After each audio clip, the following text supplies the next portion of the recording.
لقد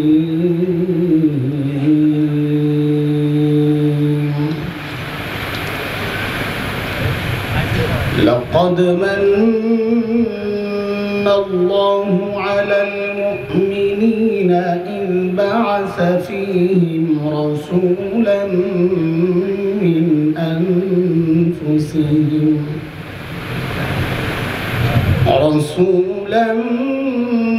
من أنفسهم يتلو عليهم آياته ويزكيهم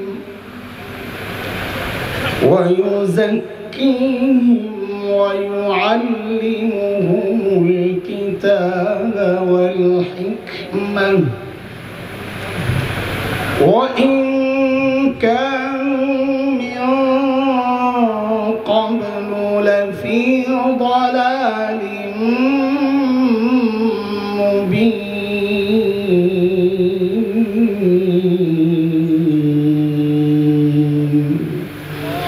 آمنت بالله صدق الله العلي العظيم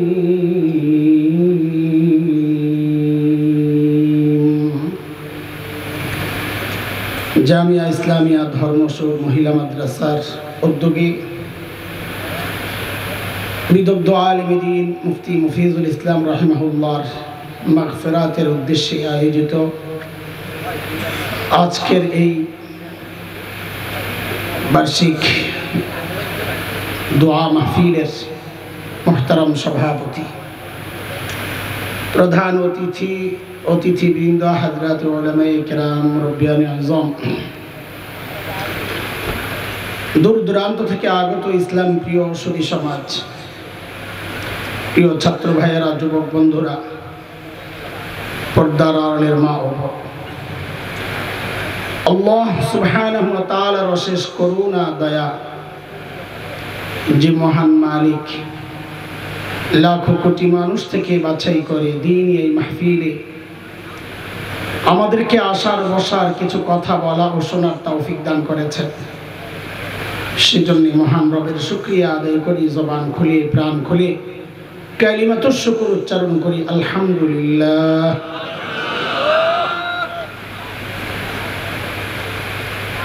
মুহতারাম হাজরিন, আল্লাহ সুবহানাহু ওয়া তাআলা আমাদের উপর কত নিয়ামত দান করেছেন একটু বলেন তো। আমি শুরু থেকে আপনাদেরকে টাচে রাখতে চাই, আমার সাথে কথা বলবেন তো আমি কথা বলবো ইনশাআল্লাহ। দুই পক্ষই যেন আলোচনায় থাকি, এক পক্ষই কথা বলবে, আরেক পক্ষ বসে বসে বাতাস খাবে, এমনটা না হয়।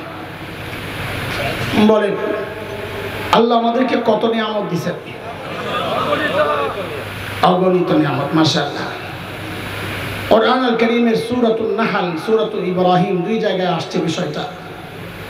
আল্লাহ বলেন, ওয়া ইন তাউদ্দু নি'মাতাল্লাহি লা তুহসুহা ইন্নাল ইনসানা লাযালুমুন কাফফার।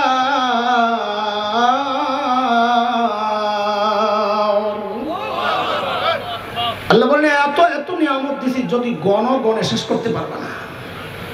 আচ্ছা বলেন তো, এই সবগুলো নিয়ামতের মান মর্যাদা এক না বড় ছোট আছে?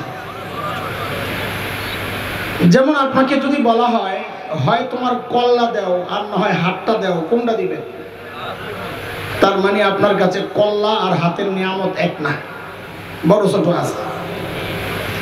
আল্লাহ আমাদেরকে যত নিয়ামত দিচ্ছেন, এই সমস্ত নিয়ামতের মধ্যে কোন নিয়ামতগুলো বড় নিয়ামত, এর জন্য মুফাসসিরিনে কিরাম কিছু মূল নীতি নির্ধারণ করেছেন। এর মধ্যে একটা মূল নীতি হচ্ছে এমন, যেই সমস্ত নিয়ামত বর্ণনার ক্ষেত্রে আল্লাহ শব্দ মান ব্যবহার করেছেন, মান্না এমন মানি বাংলা অর্থ হলো খোটা দেওয়া। যেই নিয়ামতগুলোর ক্ষেত্রে আল্লাহ এই শব্দ ব্যবহার করেছেন, বুঝতে হবে ওই নিয়ামতগুলো বান্দার জন্য আল্লাহর দেওয়া বড় নিয়ামত। কারণ খোটা আমরাও ছোটটার দিই না, বড়টার দিই। কথার কথা, আপনি একজনকে 100 টাকা দিচ্ছেন, ওই একই ব্যক্তিকে আপনি 1 লক্ষ টাকা দিচ্ছেন, খোটা দিলে কি বলবেন? তোরে না একদিন 100 টাকা দিছিলাম, এটা বলবে?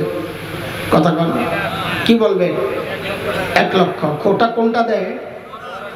তো আল্লাহ যে সমস্ত জায়গায় ওই মান শব্দ ব্যবহার করেছেন, বুঝতে হবে যে ওই নিয়ামতগুলো বান্দার জন্য আল্লাহর দেওয়া বড় নিয়ামত। যেমন সূরা হুজুরাতের শেষ আয়াতের আগের আয়াত, ওখানে আল্লাহ একটা নিয়ামতের কথা বলতেছেন। আল্লাহ বলেন, ইয়ামুন্নুনা আলাইকা আন আসলামু কুল লা তামুন্নু আলাইয়া ইসলামাকুম বালিল্লাহু ইয়ামুন্নু আলাইকুম আন হাদাকুম লিল ঈমান ইন কুনতুম সাদিকিন। আল্লাহ বলেন, বান্দা আমি যে তোমাকে ঈমানের নিয়ামত দিছি, এটা আমার পক্ষ থেকে তোমার জন্য একটা বড় নিয়ামত, ঈমানের নিয়ামত। এমনই আরেকটা নিয়ামতের কথা শুরুতে যে আয়াতে কারিমা আমি পড়েছি, সূরা নিসা 164 নম্বর আয়াত, সূরা আলে ইমরান, ওই আয়াতে আল্লাহ আরেকটা বড় নিয়ামতের কথা বলতেছেন।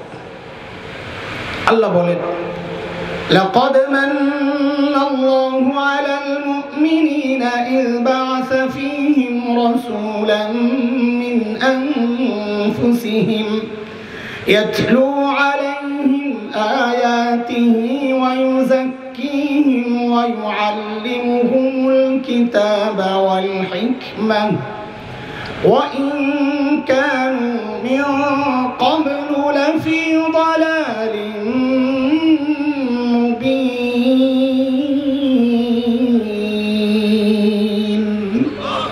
আল্লাহ বলেন, বান্দা আমি আমার শ্রেষ্ঠ রসুলকে তোমাদের রসুল বানাইয়া পাঠাইয়া আমি তোমাদের উপর আরেকটা বড় নিয়ামত দান করছি।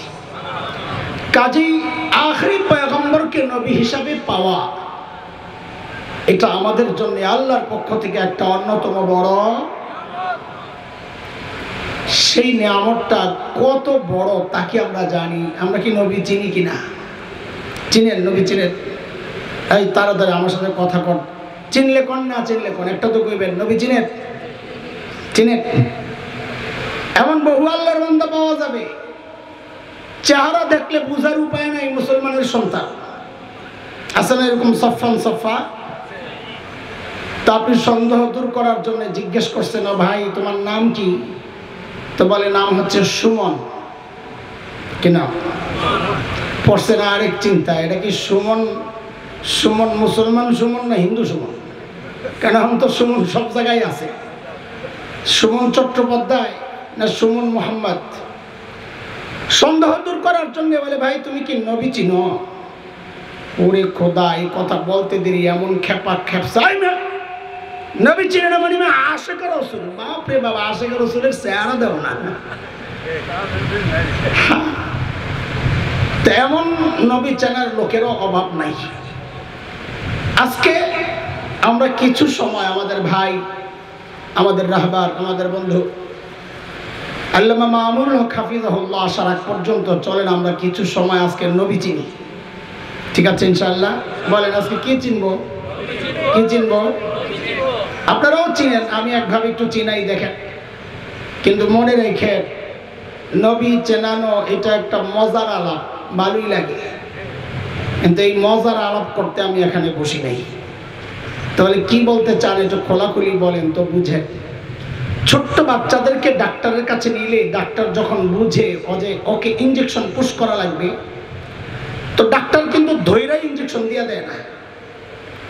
ডাক্তার ওর হাতে একটা চকলেট ধরায়, ওই বাচ্চা আস্তে আস্তে চকলেট খায়, ডাক্তারও ইঞ্জেকশন রেডি করে। ইঞ্জেকশন রেডি হলে জিজ্ঞেস করে, আবু পিঁপড়ার কামড় খাইছো কোনোদিন? খাইছি। কেমন লাগে? ব্যথা লাগে? কেন? একটা ভাব লইছে। তো ডাক্তার আস্তে করে ইঞ্জেকশনটা নিয়ে বলে, দেখো তো এমন নাকি ব্যথাটা, এমন নাকি, তা আস্তে করে ঢুকাইয়া দেয়।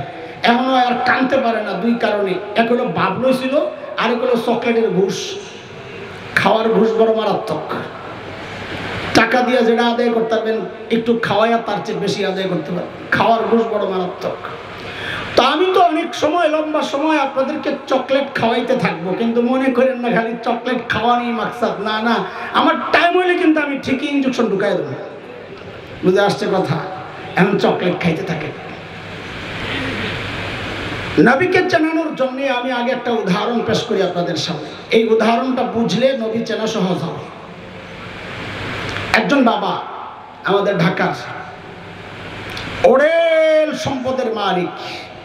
অডেল বুঝেন তো, নিজেও জানে না। ইন্না লিল্লাহি ওয়া ইন্না ইলাইহি রাজিউন। আল্লাহু আকবার।